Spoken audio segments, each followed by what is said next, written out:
हर कोई ये जानना चाहता है कि उसके होने वाला हस्बैंड या होने वाली वाइफ कैसी होगी, उसका लाइफ पार्टनर कैसा होगा। इन सभी बातों को एस्ट्रोलॉजी में आपका 7th हाउस बताता है। तो आज की इस वीडियो में बिना किसी देरी के हम ये जानेंगे कि आपका 7th हाउस आपके स्पाउस के बारे में क्या बताता है, कैसा आपका लाइफ पार्टनर होगा, आपका मैरिड लाइफ कैसा होगा, अच्छा होगा, बुरा होगा, क्या ऐसे जो सिग्निफिकेंस है, क्या ऐसे योग हैं जो आपको एक अच्छा खुशहाल मैरिड लाइफ देते हैं। तो आज के इस वीडियो में ये सभी जानेंगे, इसलिए आपको वीडियो को बिना स्किप किए अंत तक देखना होगा। तो इससे पहले यदि आप चैनल पर नए हैं तो चैनल को सब्सक्राइब करें और ऐसे ही वीडियोस के लिए बेल आइकन को दबाएं।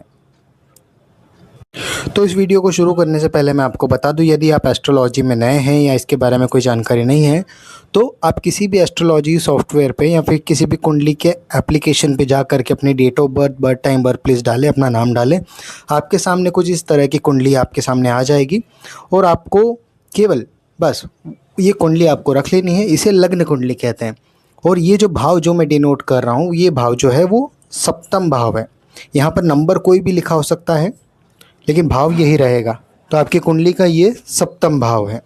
तो अब सप्तम भाव से ही आपका मैरिड लाइफ, आपका लाइफ पार्टनर, आपका बिजनेस, इन सब चीज़ों का विचार किया जाता है। यहाँ पर राशि यानी नंबर कोई भी लिखा हो सकता है, 1 से लेकर 12 तक यहाँ पर कोई भी नंबर लिखा हो सकता है। भाव यही रहेगा, हाउस यही रहेगा। तो इसमें सबसे पहले आपको ये देखना है कि यहाँ पर कौन सी राशि बन रही है, कौन सा नंबर यहाँ पर लिख रहा है। अब अगर आपकी कुंडली आपने निकाल ली है और अगर यहाँ पर सम राशि जैसे कि 2, 4, 6, 8, 12 इस तरह के नंबर यहाँ पर अगर लिखे हुए हैं, तो अगर यहाँ पर जैसे कि सम राशियाँ लिखी हुई है 2, 4, 6, 8, 10, 12, ये राशि अगर यहाँ पर लिखी हुई है तो ये एक अच्छी सिचुएशन, यहाँ पर पहला सिग्निफिकेंस है कि एक अच्छी सिचुएशन यहाँ पर बन जाती है अगर यहाँ पर सम राशियाँ लिखी हुई है तो। दूसरा ये कि वो हाँ जो भी राशि है, सम है तो बहुत अच्छा, और यदि कोई भी राशि है 1 से लेकर 12 तक, उसके जो अधिपति जो ग्रह हैं, उसके जो लॉर्ड प्लैनेट हैं, वो 6ठे भाव में, 8वें भाव में और 12वें भाव में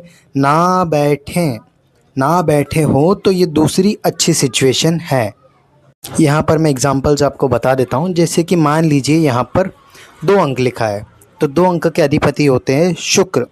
अब वो अपने से एक घर पीछे यानी कि यहाँ इस 6ठे भाव में ना बैठे हों, या फिर यहाँ से 12वें भाव में ना बैठे हों, या फिर ये दूसरे भाव में भी ना बैठे हों, और हो सके तो ये यहाँ पर जो इसके आगे जस्ट वाला भाव है 8वां भाव, यहाँ पर भी ना बैठे हो, तो ये बहुत अच्छी सिचुएशन यहाँ पर बन जाती है।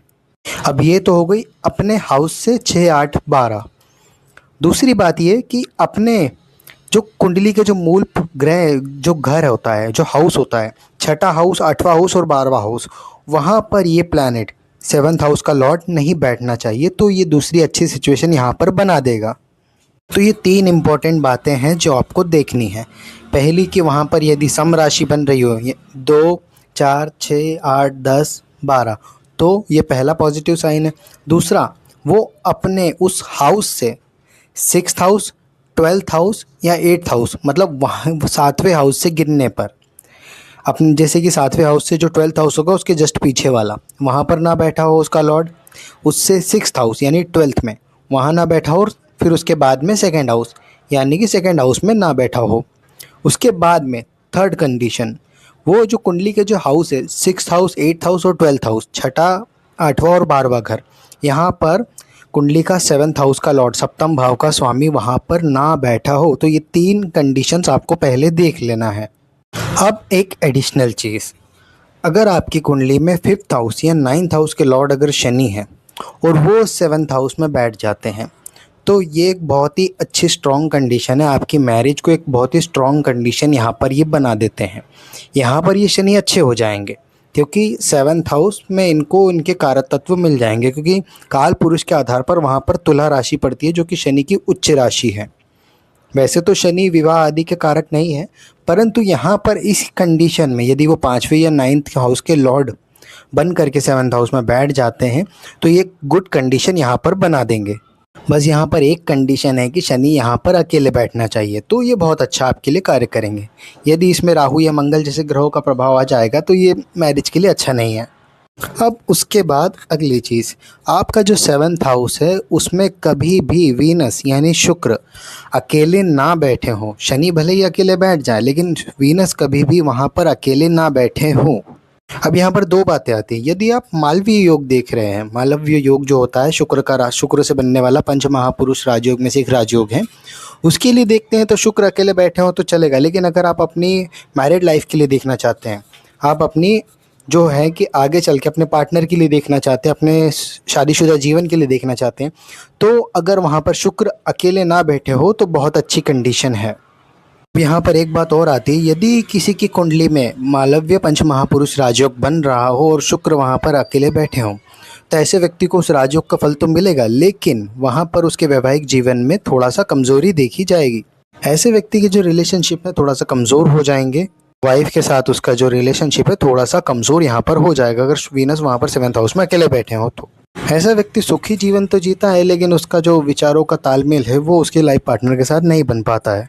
अब one of the most important condition, अगर आपके 1st हाउस या 7th हाउस में यदि मून हो, चंद्रमा हो और वो अपनी खुद की राशि में या उच्च राशि में हो, तो ये यहाँ पर एक बहुत ही पॉजिटिव कंडीशन बन जाती है, क्योंकि अगर वो लग्न से भी अपनी पूर्ण दृष्टि से देखेंगे तो उस भाव को अच्छा कर देंगे।